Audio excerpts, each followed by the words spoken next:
Yes, the international break is finally over. Thank goodness. If you don't know me very well, I can tell you today that I absolutely hate international football, especially the meaningless Nations League. Of course, I'm very much up for international tournaments, World Cups, and Euros, but when England are playing under an interim manager in a tournament that I'm not particularly interested in, it's not the greatest viewing. So I'm very, very happy to have club football back and Watford back on the Friday night under the lights, live on Sky Sports at Home Park as we're set to face Plymouth Argyle. Before we dive into my thoughts on the game, we're going to hear from Plymouth fan Harvey to get his thoughts ahead of the upcoming fixture. Thank you for having me on. I'm going to give some thoughts from my perspective, from an Argyle perspective. First of all, on Watford's season so far. Last season, I'm pretty sure, I believe you finished about 15th, which is mid-table. So far, you sit 6th. Bit of a tongue twister, but I believe you're going to do better this season.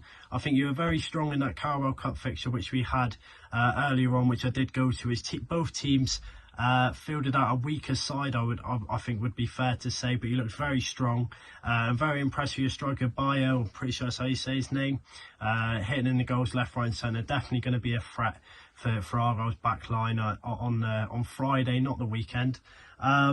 But yeah, I believe that, I used to watch Watford as a kid in the Premier League, and I do believe hopefully, if not this season, next season, you should see yourself in that promised land of top tier of English football. The return of Gray, obviously Andre Gray, like I've just said, I used to watch Watford in the Premier League, and I used to watch Andre Gray at Watford in the Premier League.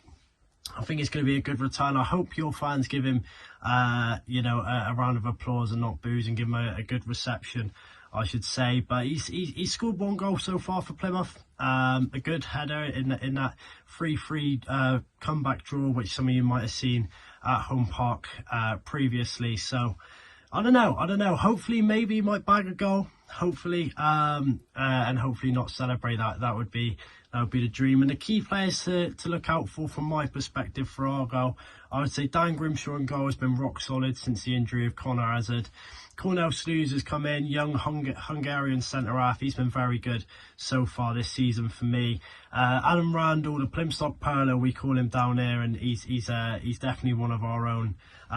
Scored that equalising goal at Derby before the international break, which got us the point. He's mustard to me, I think. I think he gives away the ball a little bit for people to question it, but I think for me, he puts the work effort in, and he's the type of player that we always need in that centre of the park. And Whittaker, on his day, I don't know how many of you seen about him last season. This season he's been very quiet, a bit off the radar for what Argyle fans know him as, but on his day, Whittaker can change the games and push the boat towards Argyle's way in the tie. My expectations this season for Argyle, I just want us to avoid relegation. I think it's a big ask in this league. This is definitely a tougher league, I would say, to last season. I think we've got teams which you wouldn't have expected to do well, such as Oxford, such as Derby, who are holding their own.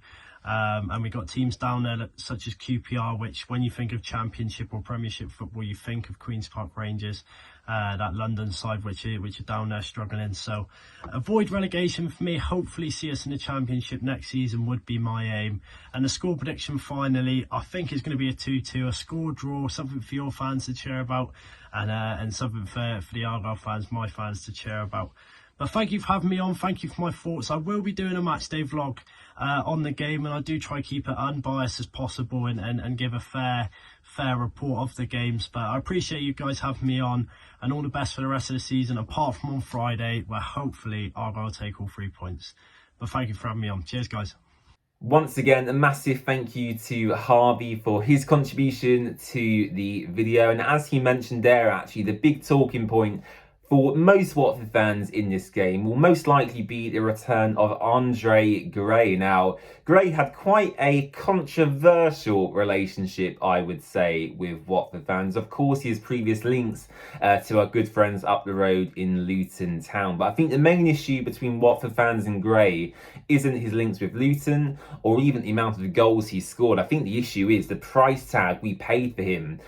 Burnley received £18.5 million from Watford Watford when we secured Gray's signature, which, looking back in hindsight, was a ridiculous transfer fee to pay. I still quite can't believe we paid that, actually, considering now Watford are struggling to even pay £50,000 for a player, let alone 18.5 million. So yeah, an astonishing price tag for a player who returned 19 goals in just over 100 appearances for the Hornets. Of course, he had a big role in our FA Cup final run back in 2019, and he also scored some crucial goals back in the Premier League to keep us in that division for a number of years. But he was never a striker who would score over 10 goals in a season. He wasn't a clinical finisher, which I think is what Watford wanted when we paid that enormous price tag for him. So yeah, it's going to be an interesting reunion.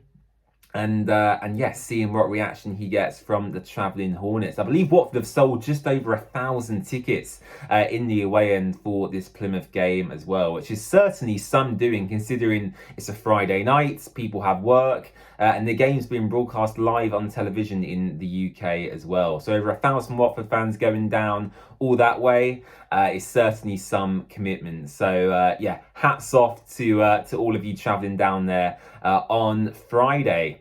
I want to cast your minds back to August, because Watford have actually already played Plymouth once this season in the League Cup. We come away 2-0 victors in that game. Letarievich scoring both goals, who we have now subsequently sent on loan over to Brøndby, which again was a controversial decision in itself, sending last season's top goal scorer out on loan, leaving us with Vacuum Bio and Daniel Jefferson. So yeah, in general, I haven't seen a lot of Plymouth this season. I'm going to cast my mind back even further to last season when we had that 3-3 draw at Home Park. I think that was on New Year's Day, actually. And that was a really, really good game. I remember Jamal Kone, when he was at Watford, he scored a really good goal in the top bins in that game. The weather was awful as well, I remember that. And Finn Azaz, I think, was on loan from Aston Villa at Plymouth at that time, and he scored a really good goal against us that day as well. So we've had a few decent games against Plymouth in the last couple of years since they got promoted.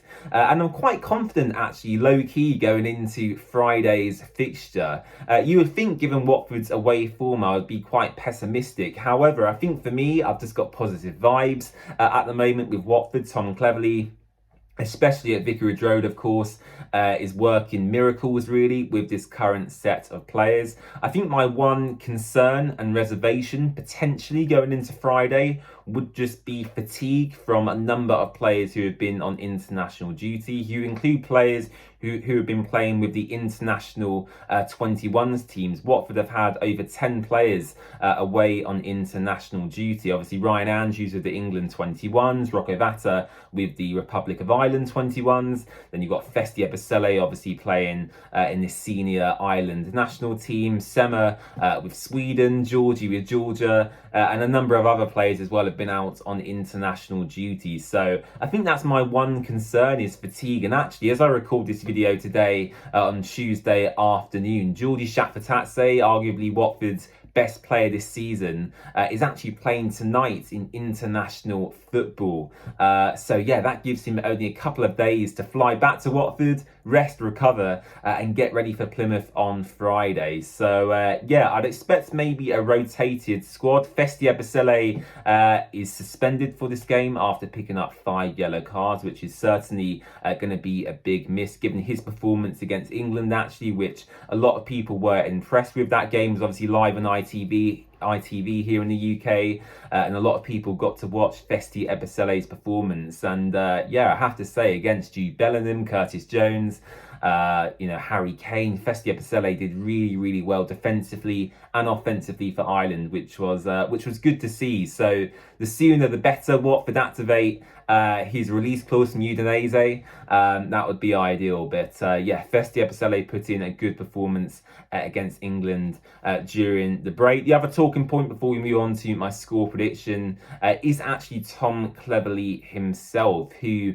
unfortunately, because he keeps losing his temper on the touchline, has received 3 yellow cards from referees this season, which does mean he will be serving a 1-match touchline ban. Now, I'm not sure what this means in terms of the whole match day experience for Cleverley. I don't know if at half time, for example, he can make his way down into the dressing room and address the players. I'm not entirely sure.